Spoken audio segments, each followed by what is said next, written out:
الحمد لله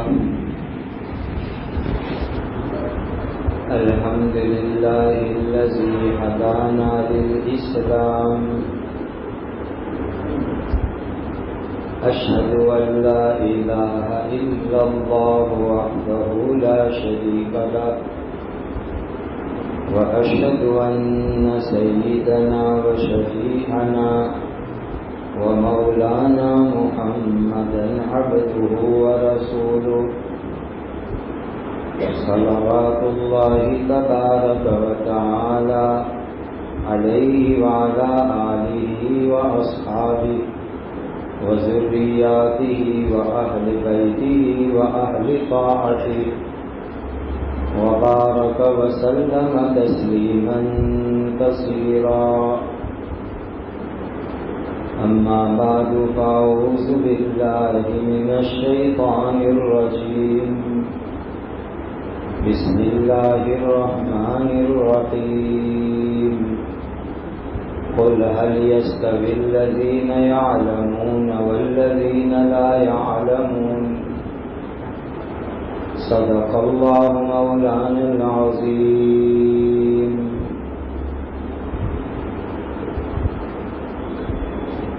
بہت ہی احترام اور اکرام کے قابل حضرات علماء کرام،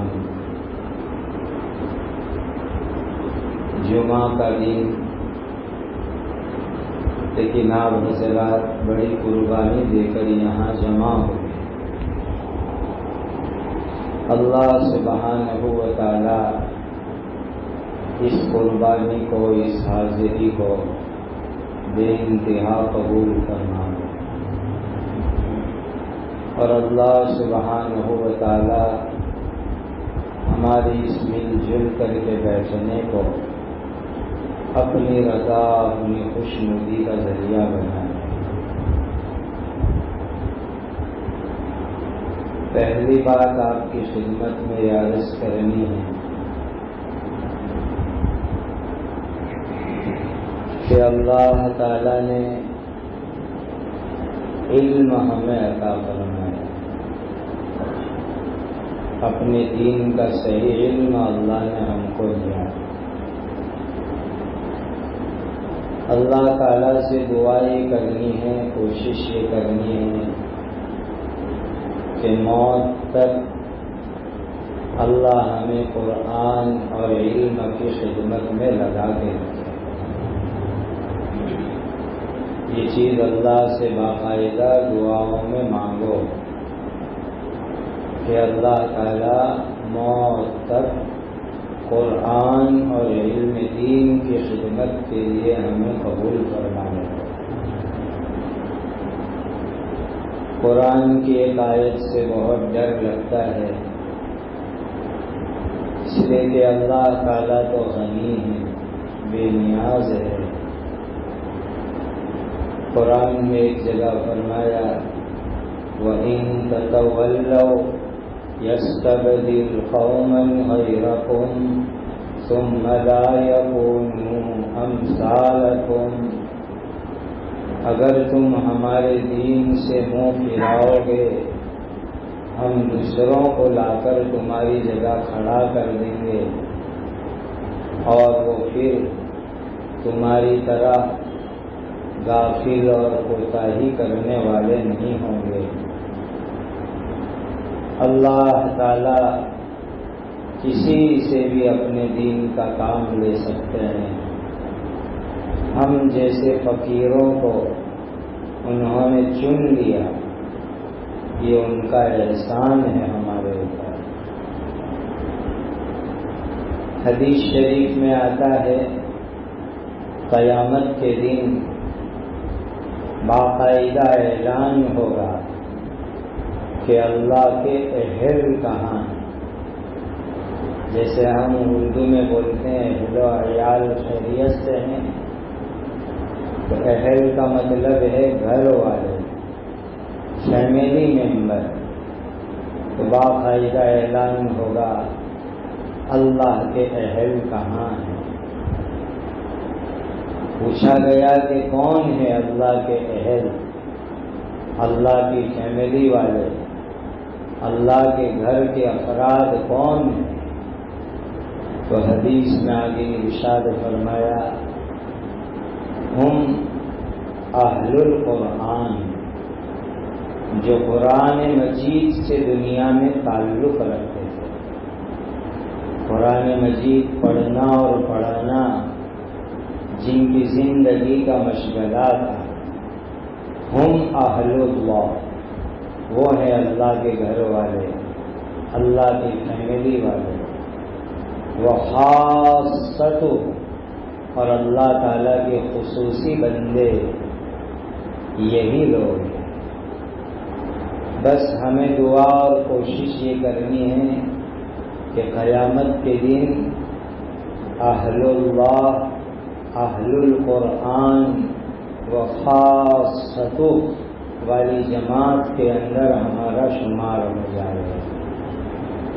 یہی ہماری دعا، یہی ہماری کوشش ہونی چاہیے۔ اللہ تعالی ہمیں اس حدیث شریف کا مصداق بنا دے۔ ابن ماجہ شریف میں شروع ہی کے اندر علم کی فضیلت کے ابواب ہیں، اس کے اندر امام ابن ماجہ رحمہ اللہ نے بڑی اہم ہم لوگوں کے لیے عبرت اور نصیحت کی روایت جمع کی ہے۔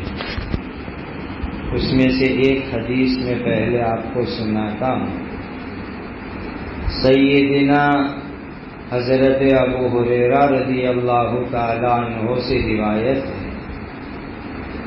نبی کریم صلی اللہ علیہ وسلم خود اللہ کی بارگاہ میں یہ دعا مانگتے تھے، لہذا یہ دعا ہمیں بھی مانگنی چاہیے۔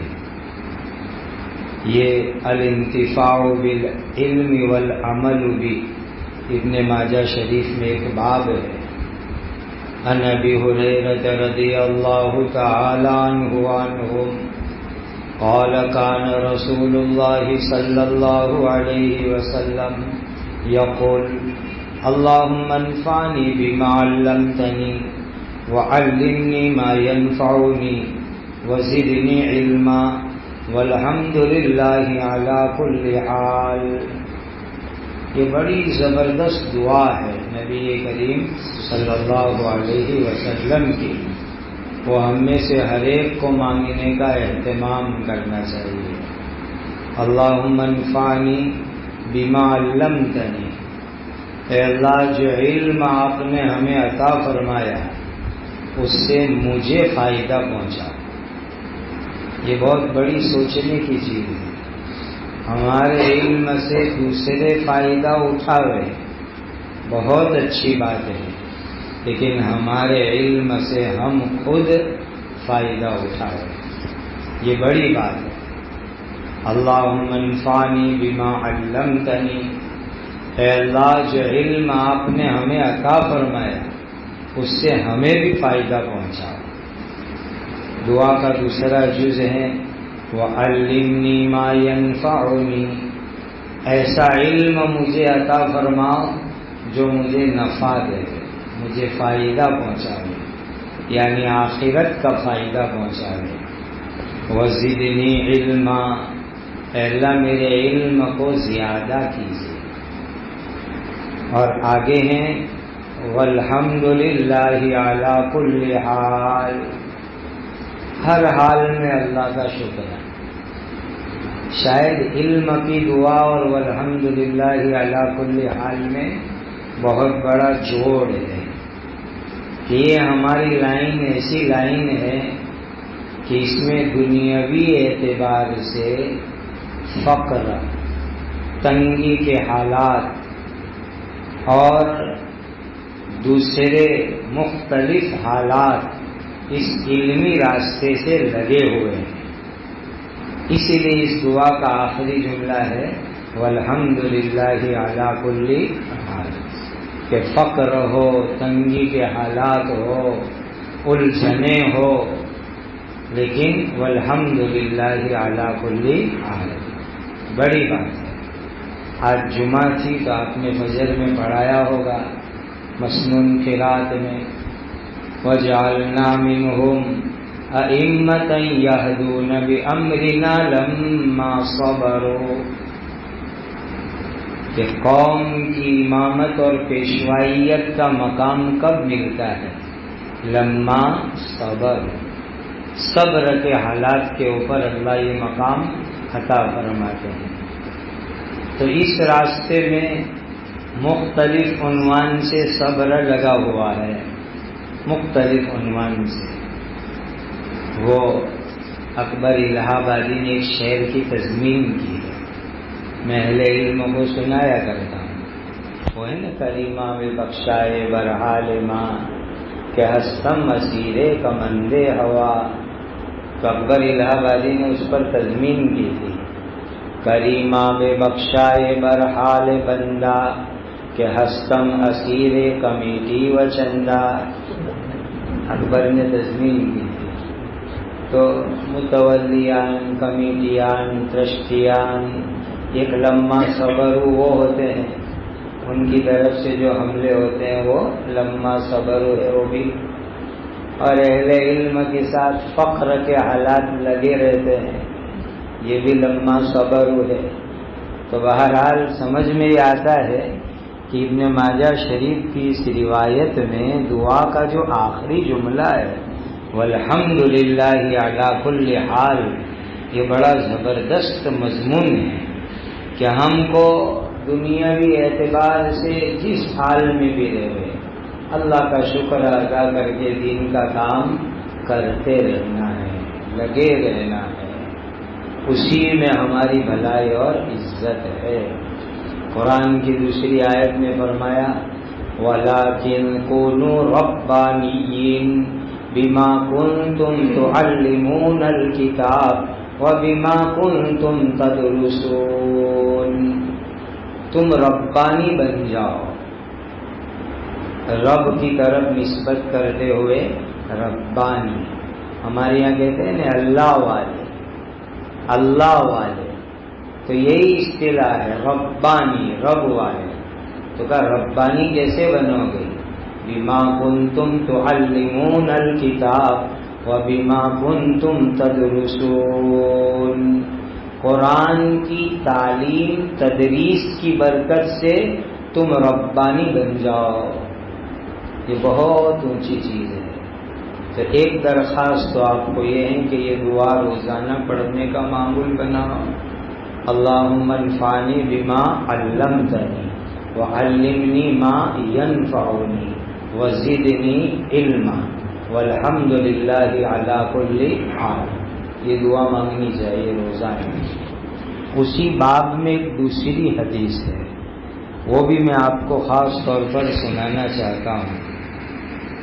دو روایتیں ہیں ایک ساتھ، ایک کے راوی حضرت عبداللہ ابن عمر رضی اللہ تعالیٰ عنہ اور دوسرے کے راوی ہے حضرت جابر رضی اللہ تعالیٰ عنہ۔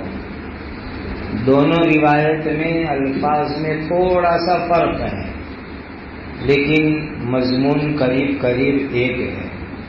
بہت دھیان سے یہ حدیث سنیے۔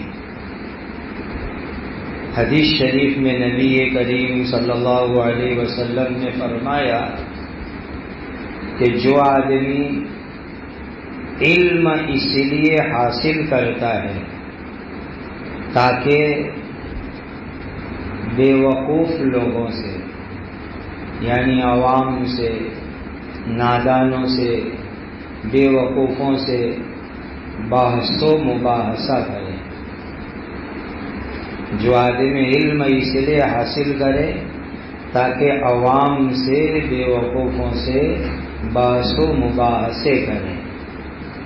نمبر 2، علماء کے سامنے اپنے علم کے ذریعے فخر اور مباحات کریں، علماء کے سامنے اپنے علم کے ذریعے فخر اور مباحات کریں۔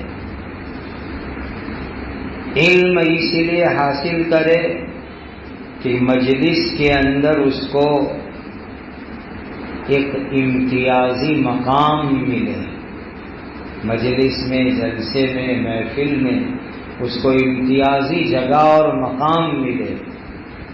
علم اس لیے حاصل کرے کہ لوگوں کی توجہ اپنی طرف کھینچنے کی کوشش کرے، کہ لوگ ہماری طرف متوجہ ہو، لوگ ہماری طرف دھیان دے۔ تو فرمایا فَهُوَ فِي النَّارِ، یہ علم حاصل کرنے والا جہنمی ہے، جہنم میں جانے والا ہے۔ سوچنے کا مقام ہے، کہیں یہ چار میں سے کوئی برائی تو ہمارے اندر نہیں ہے کہ پہلی چیز علم کا مقصد کیا، نادانوں سے، بے وقوفوں سے، عوام سے باس و مباحثہ، اور دوسری چیز علماء کے اوپر فخر، مباحات۔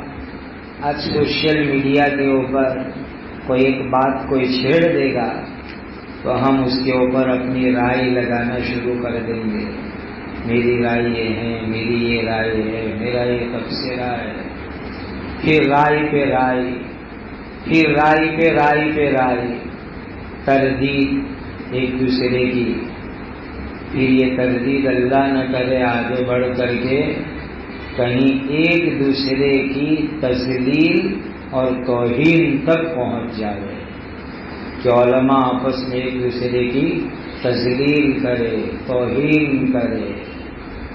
کسی عام آدمی نے مسئلہ پوچھ دیا، آپ نے بتا دیا، اب وہی عام آدمی آپ کو پوچھنے آیا، آپ نے اپنی رائے دوسری بتلا لی، پھر اس موقع پر اس عالم دین کی توہین، تذلیل، وہ کیا جانے میرے پاس یہ تحقیق ہے، وہ تحقیق ہے۔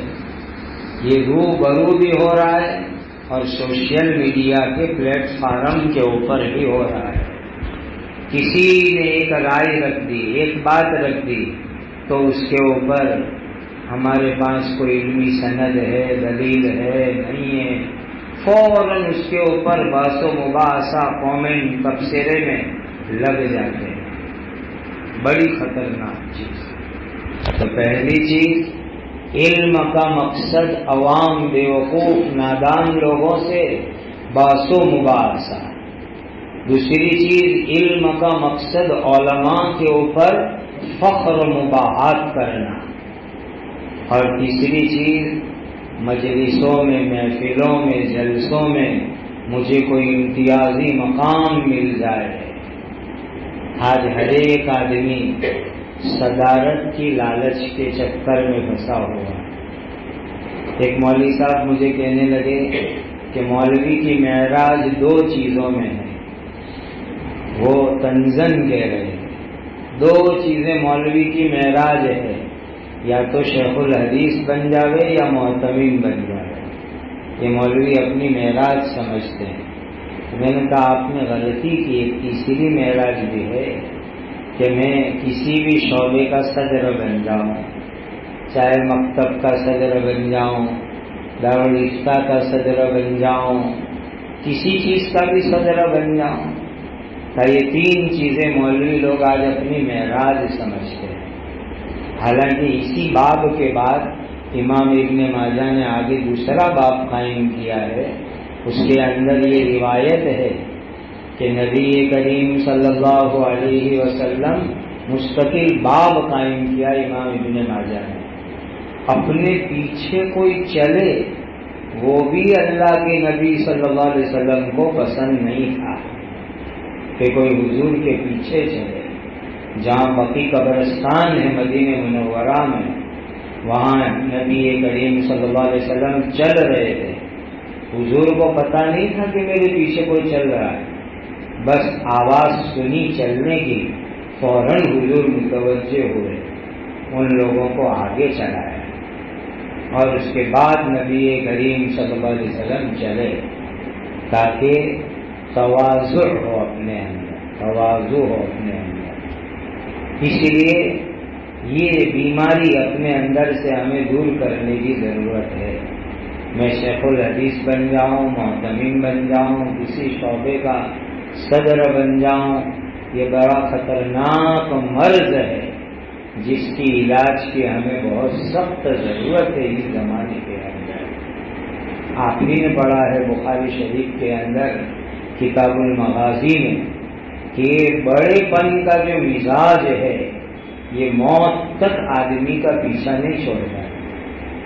اور آپ کو معلوم ہے جس کے دل میں رائی کے دانے کے برابر بھی یہ مزاج ہوگا کبر کا اللہ نہ کرے وہ جہنم میں ڈالا جائے گا۔ بخاری میں آپ نے پڑھا ہے کہ جب حضرت عبداللہ ابن مسعود رضی اللہ تعالیٰ عنہ ابو جہل کے پاس پہنچے، دو نوجوان لڑکوں نے اس کو ٹھنڈا کر دیا تھا، بالکل زخمی بے ہوشی کے عالم میں۔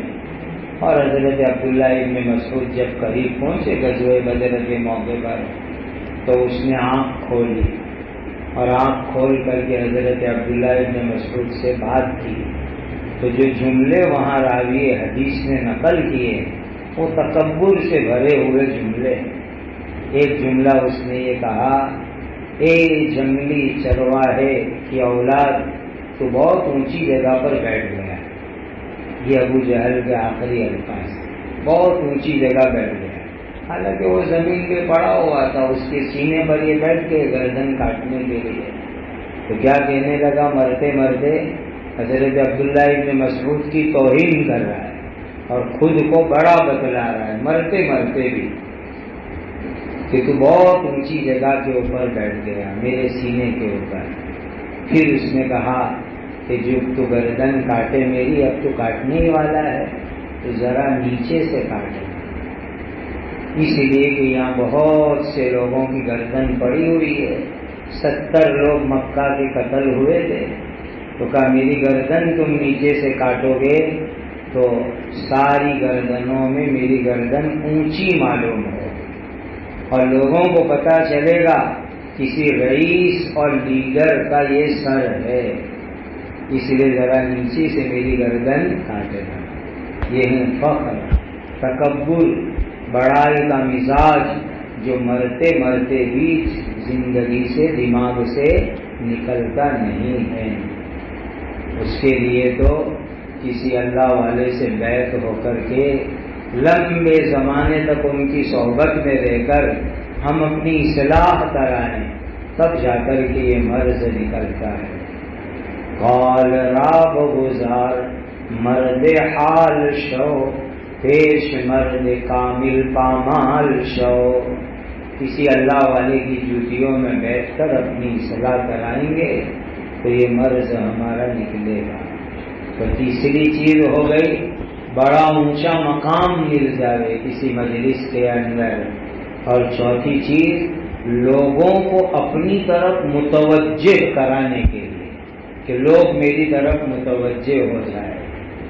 آج یہ بھی ایک بڑا فتنہ ہے کہ فلاں سیٹ صاحب میری طرف، میرے مدرسے کی طرف، میرے ادارے کی طرف متوجہ رہے، میرے معاون بن کے رہے، مجھے چندہ دینے والے بن کر کے رہے۔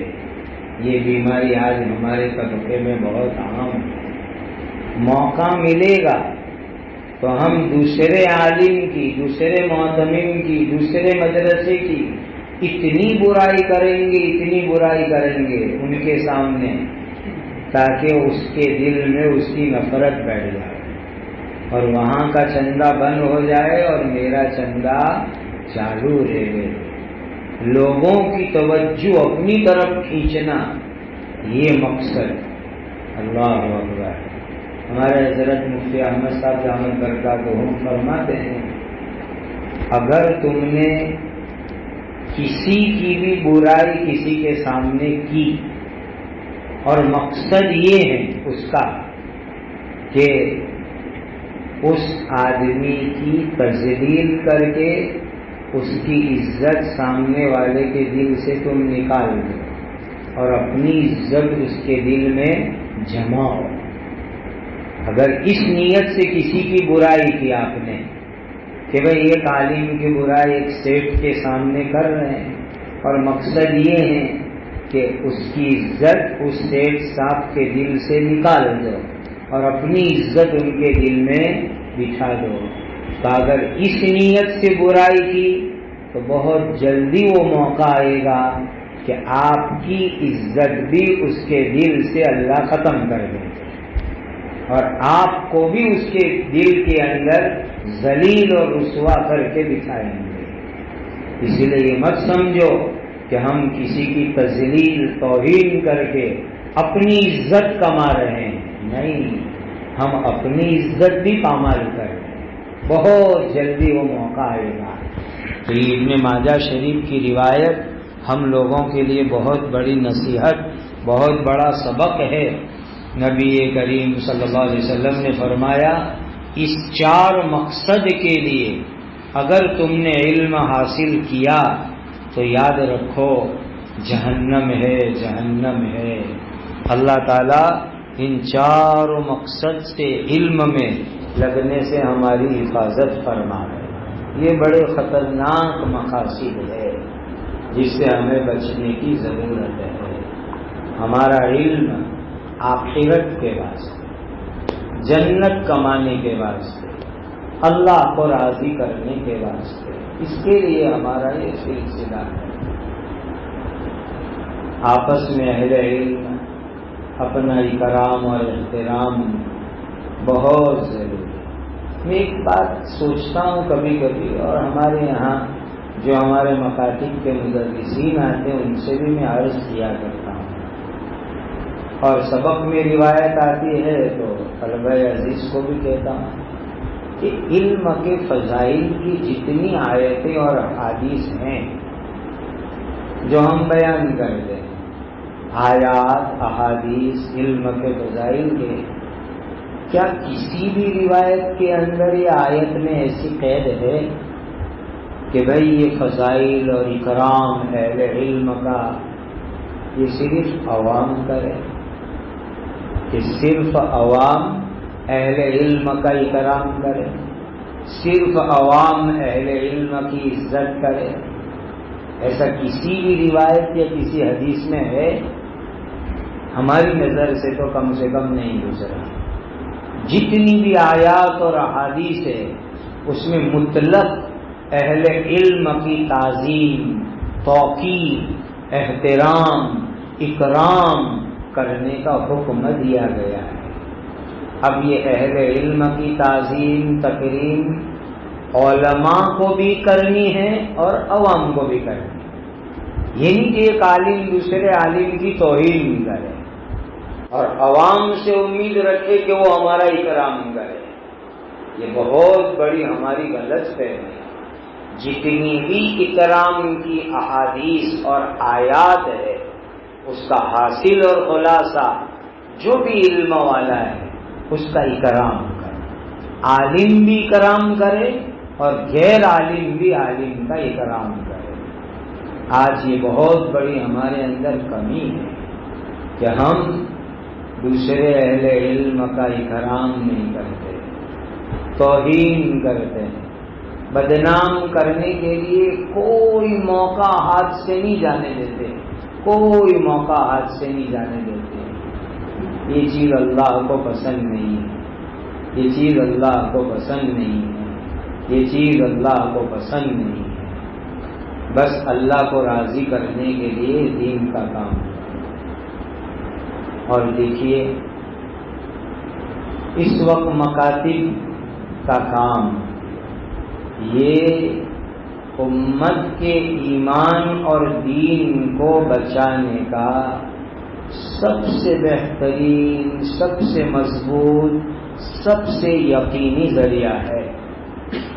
مکاتب کا کام امت کے اندر ایمان دین کو بچانے کے لیے سب سے مضبوط، سب سے یقینی اور جو ہے سہل ترین ذریعہ ہے ایمان اور دین کو بچانے کے لیے۔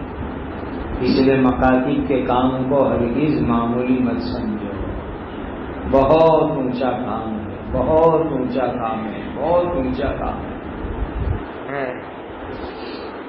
ایک بات آپ کو سوال کروں، آپ ذرا سوچیں، آپ میں سے جتنے حضرات نے بخاری شریف تک تعلیم حاصل کی، دور حدیث شریف تک تعلیم حاصل کی، آپ جانتے ہیں کہ شروع میں بدء الوحی ہے، پھر ایمان اور علم ہے، تو یہ جو شروع کے ابواب ہیں اس میں آپ کے اساتذہ کرام، بخاری پڑھانے والے شیخ الحدیث بیچارے کتنی محنت کر کے عجیب عجیب بحث کرتے ہیں، ایمان کی لغوی تعریف، اصطلاحی تعریف، ایمان کے سلسلے میں مختلف فرقوں کے مختلف مسلک، اتنی ساری باتیں بیچارہ شیخ الحدیث رات رات تیاری کر کے حضرت مولانا محمد ادریس صاحب کاندھلوی رحمۃ اللہ علیہ کے ملفوظات میں ہیں کہ جب بخاری ختم ہوتی تو وہ طلباء کا شکریہ ادا کرتے اور یوں فرماتے، آپ کے طفیل میں مجھے روزانہ 5 گھنٹے حدیث شریف کے مطالعے کا موقع ملا ہے۔ آپ کے طفیل میں روزانہ 5 گھنٹے حدیث شریف کے مطالعے کا موقع ملا ہے، تو 5 گھنٹے ایک شیخ الحدیث تیاری کریں۔ اب اس میں سے کتنی باتیں ہمیں یاد ہوتی ہے؟ کم سے کم امتحان ششمائی یا سالانہ تک یاد رہے تو بھی بہت غنیمت، اور بعد میں تو کوئی سوال ہی پیدا نہیں ہوتا۔ اس وقت اگر پوچھیں ایمان کی تعریف اور ایمان کی تعریف میں جو اقوال اور اختلافات ہیں، کچھ بھی نہیں، دورے کے ساتھ بھی امتحان تک یاد رہے غنیمت ہے۔ تو بیچارہ شیخ الحدیث 5 گھنٹے شروحات کا مطالعہ کرے اور پھر نتیجہ ہمارے سامنے ہے۔ اب جب کہ مکتب کا جو مدرس ہے اپنے پاس پڑھنے والے بچوں کو کلمہ طیبہ یاد کراوے، ثنا یاد کراوے، التحیات یاد کراوے، درود دعائے قنوت یاد کراوے، پوری زندگی وہ بچہ پڑھے گا کہ نہیں پڑھے گا؟ وہ بچہ مفتی اعظم بنے گا، شیخ الحدیث بنے گا، تو ابھی التحیات کون سی پڑھے گا؟ جو مکتب کے استاد نے یاد کرایا۔ الحمد کون سی پڑھے گا؟ جو مکتب کے استاد نے یاد کرایا۔ سنن نوافل میں صورتیں پڑھے گا، کون سی پڑھے گا؟ جو مکتب کے استاد نے یاد کرایا۔ وضو کون سا کرے گا؟ جو مکتب کے استاد نے سکھایا۔ تو بتاؤ کہ نتیجے کے اعتبار سے زیادہ کمایا کس نے؟ وہ 5 گھنٹے والے شیخ الحدیث نے یا کہ مکتب کے استاد نے؟ کس نے زیادہ کمایا؟ تو یقیناً یہی جواب ملے گا نا کہ یہ مکتب کے مدرسین جو سکھاتے ہیں وہ پوری زندگی کی مضبوط اور زوردار کمائی ہے، زوردار نتیجہ ہے یہ۔ اسی لیے اس مکتب کے کام کو معمولی مت سمجھو، بہت اونچا ہے مکتب کا کام۔ آپ نے بچوں کو بچپن میں جو پڑھا دیا یہ پوری زندگی ہے ان کی، پوری زندگی کام آنے والی چیز ہے۔ اسی لیے مکتب کی خدمت بہت اونچی خدمت، بہت اونچی خدمت، کیونکہ اس کا تعلق قرآن مجید کے الفاظ سے ہے، اور قرآن میں جہاں بھی نبی کریم صلی اللہ علیہ وسلم کی بعثت کے مقاصد بیان ہوئے اس میں پہلے نمبر پر ہیں یتلو علیہم آیاتہ، اللہ کی آیتیں تلاوت کر کے سناوے۔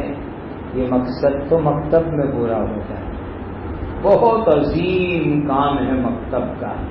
اسی لیے پورے اخلاص کے ساتھ، پوری فکروں کے ساتھ یہ مکتب کا کام ہے۔ مکاتب کے اندر ایک اہم چیز ہے، قرآن مجید بچوں کو ہم صحیح پڑھنا سکھا رہے ہیں۔ قرآن مجید صحیح پڑھنا ہم بچوں کو سکھا رہے ہیں۔ اس کے لیے پہلے ہمارا قرآن صحیح ہو تو ہم بچوں کو صحیح قرآن سکھائیں گے۔ دوسرے نمبر کے اوپر عقائد، بچپن میں ان کے عقیدے اتنے مضبوط کر دو کہ آئندہ چل کر کے کوئی بھی غلط عقیدہ ان کے سامنے آوے وہ بچے ہرگز اس کو قبول نہ کرے۔ الحفظ فی الطفل کالنقش فی الحجر، بچپن کے اندر جو یاد ہو جاتا ہے وہ پتھر کی لکیر کی طرح ہو جاتا ہے، کبھی بھولتا نہیں۔ تو مکاتب میں روزانہ کم از کم 5 منٹ عقیدے کے اوپر، چاہے کسی بھی جماعت کا بچہ ہو، 5 منٹ ہماری عقیدے کے اوپر ہونی چاہیے۔ یہ بہت ضروری ہے کہ عقائد کا زبانی مذاکرہ کرے، اور جیسا موقع اس اعتبار سے مذاکرہ کرے، جیسے پہلے کلمہ طیبہ، پھر کلمہ شہادت، پھر اللہ تعالیٰ کے مختلف صفات، اور اس کے بعد جو غلط عقیدے مشہور ہے، مثلا اللہ کی کوئی اولاد نہیں ہے، لوگ جو عیسیٰ کو، جیسس کو خدا کا بیٹا کہتے ہیں وہ غلط مانتے ہیں، اس طرح روزانہ 5 منٹ عقیدے کا مذاکرہ ہو۔ تیسری چیز، دین کے بنیادی مسائل ہم ان کو سکھا دیں گے۔ مکتب کیا ہے؟ طلب العلم فریضۃ علی کل مسلم، ہر مسلمان کے لیے بنیادی جتنے مسائل کا علم فرض ہے وہ سیکھنے کی جگہ مکتب ہے۔ ہر مسلمان کے لیے بنیادی جتنے مسائل سیکھنا فرض ہے اس کی جگہ مکتب ہے۔ آپ ان کو ضروری بنیادی مسائل سکھاؤ، وضو، غسل، طہارت، نماز، روزہ، یہ بنیادی چیزیں وہ ہمیں ان کو سکھانا ہے۔ پیارے آقا، اللہ کے آخری نبی حضرت محمد رسول اللہ صلی اللہ علیہ وسلم کی سیرت پاک ان کو سکھانا ہے۔ یہ چوتھا کام مکتب کا ہوگا۔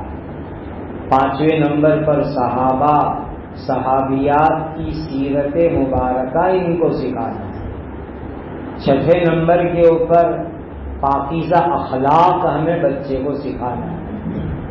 اور 7ویں چیز ہے، کچھ چیزیں زبانی یاد ہونا ہر مسلمان کے لیے ضروری ہے، وہ مکتب میں ہم یاد کرائیں۔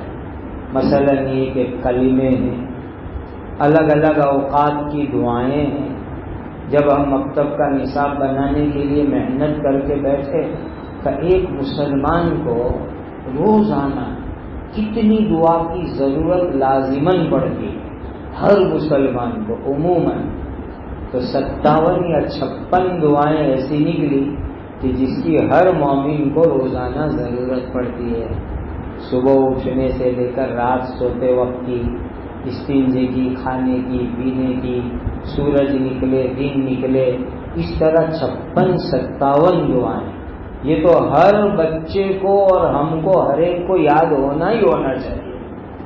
اس کو کہتے ہیں محفوظات، یاد کرنے کا نصاب ہمارا، جس میں کلمے آئیں گے، مسنون دعائیں آئے گی، چند حدیثیں آئے گی، چند صورتیں آئے گی نماز میں پڑھنے کے واسطے، یہ محفوظات۔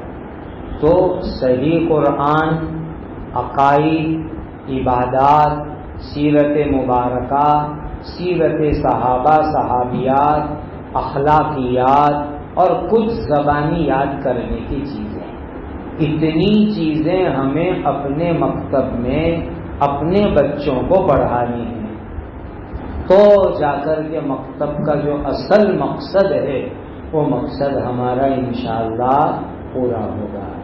اور ایک بچہ جب مکتب پورا کر کے نکلے گا تو انشاءاللہ کامل مکمل مسلمان بن کر کے نکلے گا، اور پھر وہ ایسا مسلمان بنے گا کہ ارتداد کی کوئی آندھی اس کے ایمان کو نقصان نہیں پہنچا سکے گی۔ ہمارے یہاں جو علماء کرام تشریف لاتے ہیں، جن کو مکتب کیسے پڑھانا اس کی تدریب کی جاتی ہے، تو ایک مرتبہ بنگلور سے معزز وہاں کے علماء کا ایک وفد آیا ہوا تھا گجرات کے مختلف اداروں کو دیکھنے کے لیے۔ تو ہمارے حضرت شیخ المشائخ مفتی احمد صاحب دامت برکاتہم نے کہا ان کے یہاں بھی چلے جاؤ، وہاں علماء کی یہ لوگ تدریب کرتے ہیں، وہ سلسلہ دیکھو۔ آئے، کافی وقت لگا، گزارا انہوں نے۔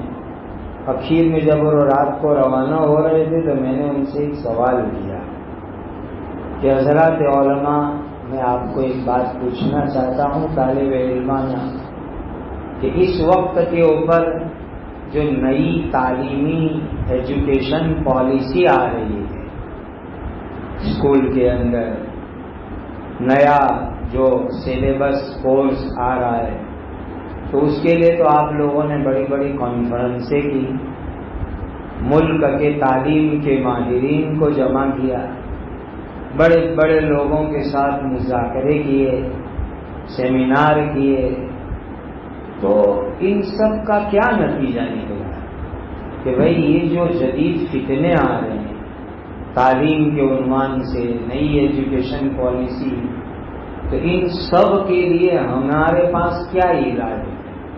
کیا آپ لوگ نتیجے پر پہنچے؟ اتنی ساری کانفرنس، سیمینار، مذاکرے، مباحثے کے بعد کچھ ہماری رہنمائی کرو۔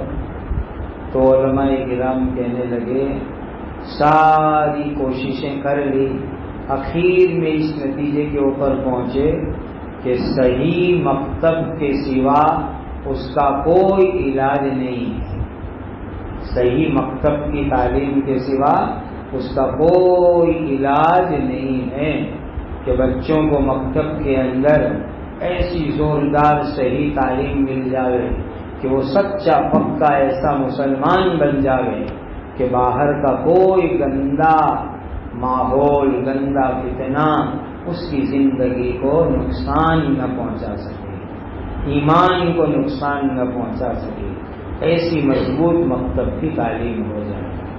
تو حضرات اہل علم، ہم لوگ اس وقت بڑی ذمہ داریوں کے ساتھ ہے، جو حالات ہے اس میں ہماری ذمہ داریاں بہت بڑھ جاتی ہیں۔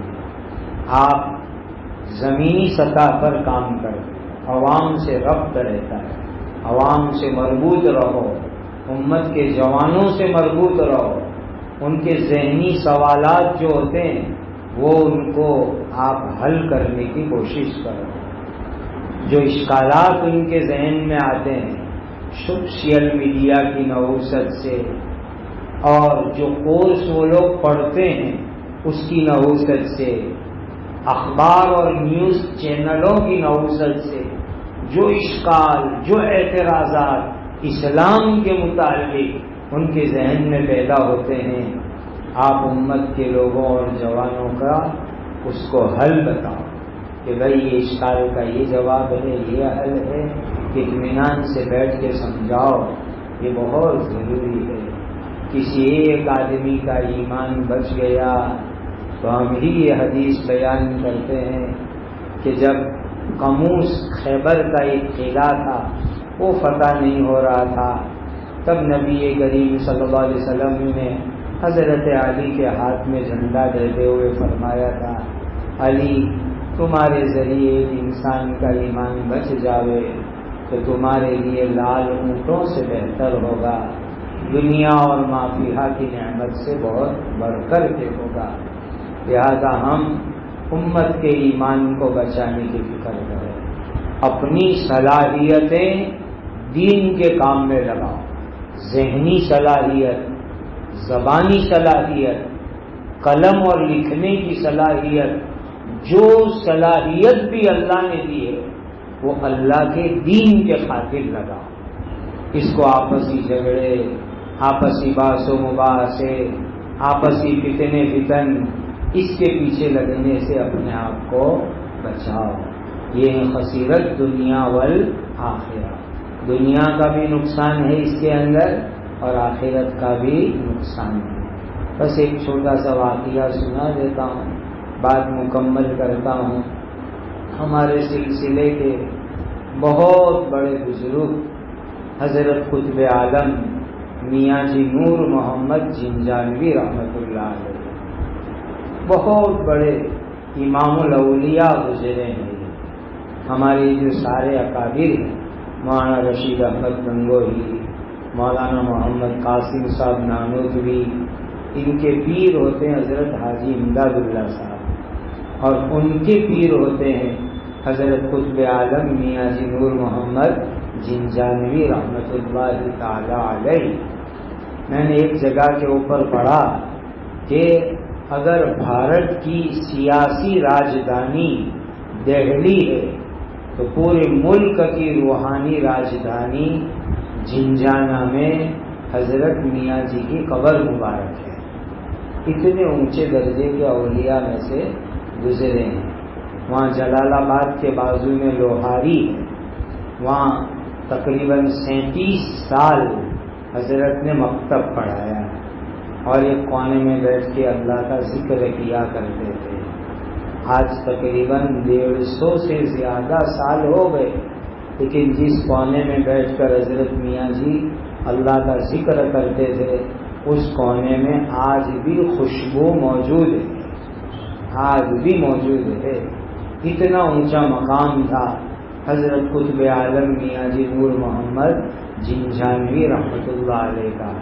یوپی میں میاں جی کس کو کہتے ہیں؟ جو بچوں کو مکتب پڑھائے اس کو میاں جی کہتے ہیں.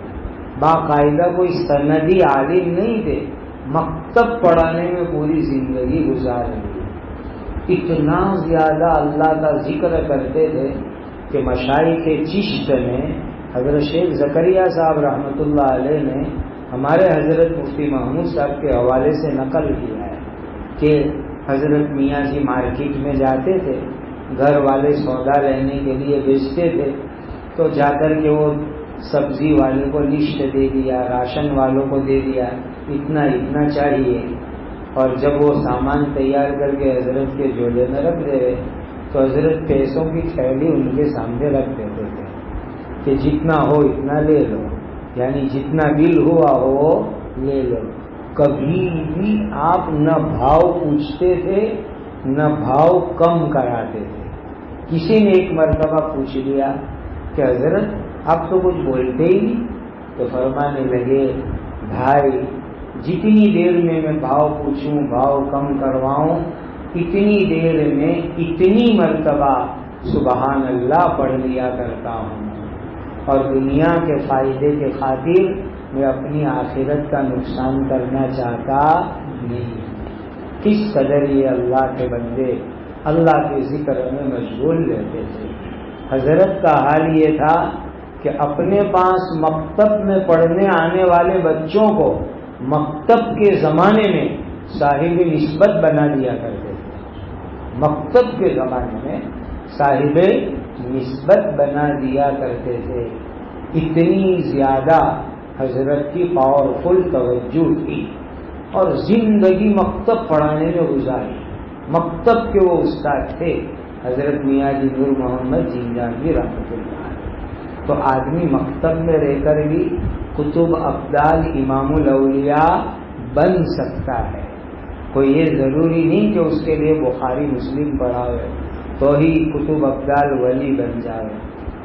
بہرحال اللہ سبحانہ و تعالی ہمیں اپنی ذمہ داری کا احساس عطا فرمائے, اور اللہ تعالی ہم سب کو آپس میں ایک دوسرے کا اکرام کرتے ہوئے دین کے کام کے لیے قبول فرمائے. ایک لطیفہ سنا دوں, سچا لطیفہ. میرے استاد مرحوم دارالعلوم دیوبند کے شیخ الحدیث حضرت مفتی سعید صاحب پالنپوری رحمۃ اللہ علیہ نے دلی میں دفتر جمعیت علماء ہند پر مجھے بیٹھ کر کے قصہ سنایا کہ حضرت مفتی محمد تقی صاحب دامت برکاتہم جب دیوبند تشریف لائے تو کہا میں مہمان خانے ان کو ملنے کے لیے گیا, تو مفتی تقی صاحب دامت برکاتہم نے پر لطف واقعہ سنایا کہ ان کے یہاں کوئی ایک بڑے حاجی صاحب اسے اپنے یہاں بھی ہوتے ہیں جو میں نے ابھی آپ کو ذکر کیا, جو مدارس کے معاون ہو, علماء کے معاون ہو, کوئی بڑے تھے وہاں ان کے یہاں, ہر مدرسے کو وہ اچھا تعاون کرتے تھے. تو کہا ان کی ایک بات بہت اچھی تھی, وہ کہا کرتے تھے کہ مجھے جب پتہ چلتا ہے فلاں مدرسے کے اندر فلاں 2 مولویوں میں یا مولانا اور معتمم میں کچھ ناراضگی چل رہی ہے, اختلاف چل رہا ہے, تو کہا میں خوش ہو جاتا ہوں. کہا کیوں خوش ہو جاتے ہو؟ 2 مولانا میں ناراضگی ہو, مولانا اور معتمم میں ناراضگی ہو, تو کہا اس بات پر خوش ہوتا ہوں کہ اب امت کو ایک نیا مدرسہ ملے گا. اب امت کو ایک نیا مدرسہ ملے گا ان قریب. بس یہ حال ہے. آج ہمارے ایک ماموں تھے حضرت قاری صدیق صاحب بانوی رحمۃ اللہ علیہ کے عاشق زار تھے, اکابر کے عاشق زار اور عجیب معتقد. وہ مجھے فرماتے تھے ذرا ان کے الفاظ اچھے نہیں ہیں, ہماری عبرت کے لیے سنا دیں. جب کوئی مدرسہ نیا کھلتا تھا تو مجھے کہتے تھے بھانجے ایک نیا شاپنگ سینٹر کھل گیا ہے. وہ یوں تبصرہ کرتے تھے. آج اللہ نہ کرے ہمارا حال ایسا ہو گیا کہ محض دنیا کے خاطر لوگوں کی, جو میں نے آپ کو ابن ماجہ شریف کی حدیث سنائی نا, لوگوں کو اپنی طرف متوجہ کرانے کے لیے, اہل مال کو اپنی طرف متوجہ کرانے کے لیے ہم ایسی جدوجہد اور کوشش کریں. حضرت علامہ محمد یوسف بنوری رحمۃ اللہ علیہ کے ملفوظات میں ہیں, ہمارے حضرت مفتی احمد صاحب سنایا کرتے ہیں کہ ایک صاحب نے کہا کہ میں ایک مدرسے کا معتمم بن رہا ہوں, آپ دعا فرمائیں. تو حضرت علامہ محمد یوسف بنوری رحمۃ اللہ علیہ نے فرمایا اگر یہ مدرسے کا اہتمام آخرت کے لیے, اللہ کی رضا اور دین کی خدمت کے لیے ہو تو دنیا میں اس سے بڑی کوئی مصیبت نہیں ہے. اگر آخرت کے لیے ہیں, اللہ کی رضا کے لیے ہیں, تو دنیا میں اس سے بڑی کوئی مصیبت نہیں ہے. اور اگر دنیا کے لیے ہیں تو آخرت میں اس سے بڑی کوئی مصیبت نہیں ہے. اگر آخرت کے لیے ہیں تو دنیا میں اس سے بڑی کوئی مصیبت نہیں ہے, اور دنیا کے خاطر ہے تو آخرت میں اس سے بڑی کوئی مصیبت نہیں. یہ سوچ کر کے رہو میرے بھائی. بہت اچھا لگتا ہے, میں نے کہا صدر بننا, ناظم بننا, معتمم بننا, لیکن بڑی خطرناک چیز ہے. دارالعلوم دیوبند ایسے دارالعلوم دیوبند بنا, دارالعلوم کے معتمم حضرت مولانا منیر احمد صاحب نانوتوی رحمۃ اللہ علیہ کا کتنا عجیب و غریب واقعہ تاریخ دارالعلوم میں پڑھیے. چندے کے لیے گئے ہوئے تھے, چوری ہو گئے پیسے ٹرین میں سے. کہ حضرات مفتیان کرام سے پوچھو مسئلہ, اگر عاریت میں, امانت میں بلا تعدی ہلاکت آ گئی تو جو ہمارے اوپر کوئی جرمانہ نہیں آتا. حضرت پر ضروری نہیں تھا, وہ تو غیر اختیاری چیز تھی, سنبھال کے لا رہے تھے, چوری ہو گئے مدرسے کے پیسے. لیکن حضرت نے پہنچ کر کے اپنی شاندار باڑی, آم اور لیچی اور آلو بخارا کے درختوں والی عالیشان باڑی, آج کے حساب سے کئی کروڑ روپے کی وہ پراپرٹی, میں نے دیکھی ہو وہ باڑی حضرت کی, وہیں ان کی قبر بھی ہے. تو باہر سائڈ پر وہ آ کر کے پوری بیچ دی اور اس رقم سے دارالعلوم کا چندہ جمع کرا دیا. اس رقم سے دارالعلوم کا چندہ جمع کرایا. جب شورا میں بات پہنچی کہ ایسا واقعہ ہوا ہے تو اس وقت کے حضرات اکابرین نے یہ کہا کہ یہ تو آپ نے نامناسب کام کیا, آپ کے لیے شرعاً کوئی ضروری نہیں تھا. حضرت نے فرمایا حضرات اکابر مجھے بتائیں اگر ان کے ساتھ یہ واقعہ پیش آتا تو وہ کیا کرتے. یہ کہہ کر کے آپ نے بات کو رد فرما دیا. میں ان کے خاندان والوں سے ملا ہوں وہاں جا کر نانوتا میں, انہوں نے بتایا کہ باڑی بیچ دی, کسی کو بتایا بھی نہیں. ایک زمانے تک ہمارے خاندان کے لوگوں میں فخر رہا ہے, ایک ہی آمدنی کا ذریعہ تھا باڑی باغ, اور وہ بک گیا تو تقریباً ایک صدی کے زمانے, اب صدی ہونے آئی, ایک لمبے زمانے تک ہمارے خاندان کو فقر کا سامنا رہا. لیکن مدرسے کے پیسے کے خاطر گھر کی باڑی بیچ کر گھر والوں کو فقیر بنا کر کے بھی حضرت نے ادارے کے پیسے جمع کرا دیے. کتنی بڑی ہمارے اکابر کی خوبی تھی. اس لیے علامہ بنوری کی یہ بات بڑی ہے. اگر اللہ کے لیے مدرسہ قائم کیا, معتمم بنے, ذمہ دار بنے, تو دنیا میں اس سے بڑی کوئی مصیبت نہیں ہے. اور اگر دنیا کے لیے کیا تو آخرت میں اس سے بڑی کوئی مصیبت نہیں ہے۔ وہ تحفۃ القاری چھپی ہے، ہمارے حضرت الاستاذ مفتی سعید صاحب کی بخاری کی تقریر، تو اس میں ایک جگہ حضرت نے سبق میں بہت اچھی بات فرمائی کہ قیامت کے دن محشر میں حساب کتاب ہو رہا ہے، تو کہا سارے لوگ حساب جمع کرا کر کے جا رہے ہیں جنت میں، معتمیموں کا نمبر آیا، تو کہا سارے معتمیم جو ہے پھنسے ہوئے ہیں، آگے بڑھ ہی نہیں رہے۔ تو کسی نے پوچھا کہ بھئی یہ حضرات کا یہ حشر کیوں ہو رہا ہے؟ تو کہا وہ مدرسے کے اندر حساب میں ایک مد ہوتا ہے نا، متفرقات، گجراتی میں کہتے ہیں پرچورن خرچ، تو فرشتے پوچھ رہے ہیں پرچورن خرچ کا حساب لاؤ، تو حساب دے نہیں پا رہے، اس لیے آگے نہیں بڑھ رہے، اسی لیے سب رکے ہوئے جنت میں جانے سے، متفرقات اور پرچورن خرچ کے مد کے اندر۔ بہرحال یہ لطیفہ ہمارے لیے عبرت ہے، بڑی عبرت کی چیز ہے۔ حضرت تھانوی کے یہاں ہر مہینے کی پہلی تاریخ پر استادوں کے پاس پرچہ جاتا تھا، کاغذ، کہ اس پر لکھو کہ مدرسے کے اوقات میں کتنا وقت تم نے ذاتی کام میں لگایا، مہمان کے پیچھے، ناشتے کے پیچھے، ضروریات کے، کتنا وقت آپ کا مدرسے کے کام کے علاوہ لگا۔ وہ اساتذہ بھی اساتذہ تھے، لکھ دیتے تھے اور اس کے مطابق اپنی تنخواہ کم کرا دیا کرتے تھے۔ کیسی امانت داری اور دیانت داری ان کے اندر تھی۔ ایک جگہ سے تقاضا آیا تو ہمارے حضرت نے مجھے فرمایا کہ جاؤ بھائی، مکاتب کا مسئلہ ہے، ہو آؤ۔ تو میں گیا، ہوائی جہاز سے جانا تھا اس جگہ پر، ملک ہی میں 600 کے قریب علماء جمع تھے۔ کارگزاری وہاں ذمہ دار نے یہ بتلائی کہ حضرات صبح تشریف لاتے ہیں، آنے کے بعد ہر ایک پہلے آدھا گھنٹہ اخبار پڑھتے ہیں، ہر مدرس آدھا گھنٹہ اخبار میں، پھر آدھا گھنٹہ پڑھائیں گے اور اس کے بعد چائے ناشتہ کریں گے، پھر پونا ایک گھنٹہ پڑھائیں گے، اتنے میں چھٹی کا وقت ہو جائے گا۔ کیا بچوں کی تعلیم ہوتی ہوگی۔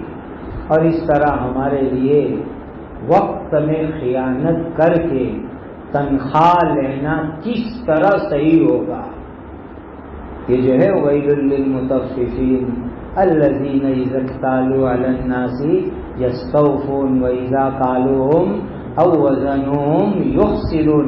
معرف القرآن میں پڑھ لو، ہم صرف تاجروں کو یہ آیت سناتے ہیں، ہمارے لیے بھی کہ جب تنخواہ لینا ہوتا ہے تو پوری، اور وقت دینا ہوتا ہے تو کیسے کٹوٹی کرے، کیسے 2 نمبری کرے، ہم اس میں بڑے غافل ہیں۔ اللہ تعالی ہم سب کو علم کی نسبت پر جو ذمہ داری ہے اس کو نبھانے کی توفیق عطا فرمائے۔ آپس میں ایک دوسرے کا احترام کرو، ایک دوسرے سے محبت رکھو، اخلاص سے کام کرو۔ اللہ تعالی ہم سب کو زندگی کی آخری سانس تک اپنے دین کی مقبول خدمات کے لیے قبول فرمائے، اور قیامت کے دن اہل القرآن ہم اہل اللہ وخاصتہ والی جماعت میں اللہ شامل فرمائے۔ پھر سے میں آپ کا شکریہ ادا کرتا ہوں، جمعہ کا دن آپ حضرات اتنی اچھی تعداد میں یہاں تشریف لائے۔ اللہ اس مل جل کے بیٹھنے کو، کہنے سننے کو میرے لیے بھی آپ کے لیے بھی دارین کے اندر عزت اور نجات کا ذریعہ بناوے۔ وآخر دعوانا ان الحمد للہ رب العالمین۔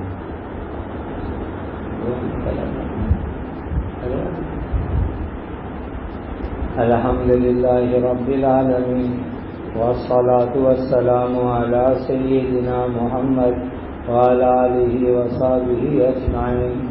یا ارحم الراحمین یا ارحم الراحمین یا ارحم الراحمین، ربنا آتنا فی الدنیا حسنہ وفی الآخرۃ حسنہ وقنا عذاب النار۔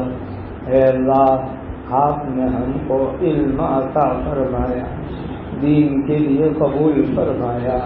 اللہ زندگی کے آخری گھڑی تک اپنے دین کی مقبول خدمات کے لیے ہمیں قبول فرما۔ اے اللہ کبھی ناشکری ناقدری ہو جائے تو معاف کر دینا، لیکن محروم نہ کرنا میرے مولا، محروم نہ کرنا میرے مولا، محروم نہ کرنا میرے مولا۔ آخرت میں اہل القرآن ہم اہل اللہ و خاصتہ والی جماعت میں شامل فرما دینا۔ اے اللہ پوری امانت، دیانت، اخلاص، للہیت، آپس کے اکرام کے ساتھ ہمیں اپنے دین کی خدمت کے لیے قبول فرما۔ امت کو ارتداد سے بچا لیجیے، اور اس پرفتن آندھیوں میں اے اللہ ہمیں جس قدر ہو سکے اپنی تمام صلاحیتوں کو لگاتے ہوئے دین کے کام کی توفیق اور سعادت عطا فرما۔ آپ ہم سے راضی ہو جائیے، اپنی محبت معرفت عشق عطا فرمائیے، اپنی ذات سے صحیح تعلق عطا فرمائیے، عمر میں برکت عطا فرمائیے۔ اے اللہ نبی کریم صلی اللہ علیہ وسلم نے جتنی خیر مانگی ہمیں اور پوری امت کو عطا فرماؤ۔ جن شرور سے پناہ چاہیے ہماری اور پوری امت کی حفاظت فرماؤ۔ مولا ہم کمزور ہیں، آزمائش عافیت کے ہم لوگ لائق اور اس کا مقابلہ کرنے کے قابل نہیں ہیں۔ ہم سب کے ساتھ عافیت کا معاملہ فرماؤ، عافیت کا معاملہ فرماؤ، عافیت کا معاملہ فرماؤ۔ اپنوں اور غیروں کے شر سے ہماری حفاظت فرماؤ، انسانیت پر رحم فرماؤ۔ نبی کریم صلی اللہ علیہ وسلم کے امتیوں کی حفاظت فرماؤ۔ وصلی اللہ وسلم علی سیدنا محمد وآلہ وصحبہ اجمعین۔ سبحان ربک رب العزۃ عما یصفون، وسلام علی المرسلین والحمد للہ رب العالمین۔